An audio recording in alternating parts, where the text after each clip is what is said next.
আজকে একটা কথা আলোচনা না করে পারছি না। আমাদের সরকারি প্রাথমিক বিদ্যালয়ে শিক্ষার্থীদের জন্য বৃত্তি পরীক্ষা আয়োজনের পর ব্যক্তি মালিকানাধীন প্রতিষ্ঠানের পক্ষ থেকে বলা হচ্ছে যে এখানে ব্যক্তি মালিকানাধীন অর্থাৎ কেজি স্কুল, প্রাইভেট স্কুলগুলোকে বৃত্তি পরীক্ষার সুযোগ না দেয়া এটা বৈষম্য। যেখানে রাষ্ট্রায়ত্ত প্রতিষ্ঠান সরকারি প্রাথমিক বিদ্যালয়ের শিক্ষার্থীদের জন্য সরকার বৃত্তির আয়োজন করেছে, সেখানে রাষ্ট্রীয় প্রতিষ্ঠানের বাইরে ব্যক্তি মালিকানায় গড়ে ওঠা প্রতিষ্ঠান কিভাবে বলে যেখানে তাদেরকে না দেয়া বৈষম্য করা হয়েছে।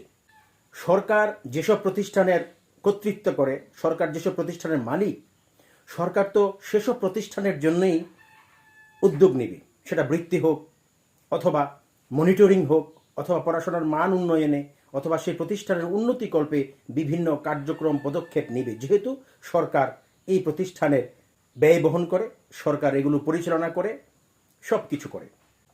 এবং দেখা যাচ্ছে অনেক জায়গায় এই ব্যক্তি মালিকানাধীন প্রতিষ্ঠানগুলো তাদের কোমলমতি শিক্ষার্থীদের নিয়ে রাস্তায় নেমেছে এবং তাদেরকে দিয়ে প্রাথমিক বিদ্যালয় সম্পর্কে আপত্তিকর কথা বলাচ্ছে। আমি ব্যক্তি মালিকানাধীন প্রতিষ্ঠানগুলোর লেখাপড়া, তাদের মান, তাদের কার্যক্রম নিয়ে এই মুহূর্তে কিছু বলবো না।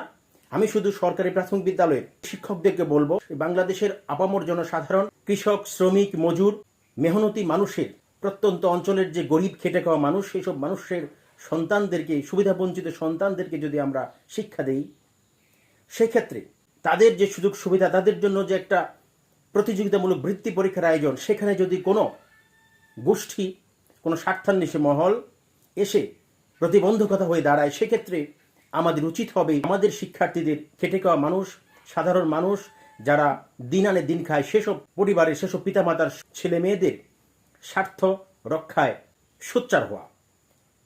আমরা যদি আমাদের বেতন বৃদ্ধির জন্য আন্দোলন করতে পারি, দাবি দেওয়া করতে পারি, এখন আমাদের দায়িত্ব শিক্ষার্থীদের যে অধিকার, শিক্ষার্থীদের জন্য যে সুযোগ সুবিধা, সেটা বহাল রাখার জন্য মাঠে নামা। আমরা যদি এখানে না নামি, সরকারি প্রাথমিক বিদ্যালয়ের শিক্ষার্থীদের জন্য যে বৃত্তি পরীক্ষা, এটাকে প্রতিবন্ধকতা সৃষ্টি করার জন্য, এটাকে বানচাল করার জন্য যে গোষ্ঠী, ব্যক্তি মালিকানাধীন প্রতিষ্ঠান সংশ্লিষ্ট লোকজন মাঠে নেমেছে এবং সরকারকে হুমকি ধামকি দিচ্ছে, তাদের কারণে সরকার যদি সিদ্ধান্ত বদল করে, আমাদের সরকারি প্রাথমিক বিদ্যালয়ের শিক্ষার্থীরা ক্ষতিগ্রস্ত হবে। এজন্য আমাদেরকে মাঠে নামতে হবে, শিক্ষকদেরকে, অভিভাবকদের মাধ্যমে সচেতনতা তৈরি করতে হবে এবং প্রত্যেকটা শিক্ষক যার যার অবস্থান থেকে কথা বলতে হবে এবং ঐক্যবদ্ধভাবে প্রতিটি বিদ্যালয়, প্রতিটি উপজেলা পর্যায়ে সংগঠিত হয়ে প্রয়োজনে মানববন্ধন করতে হবে।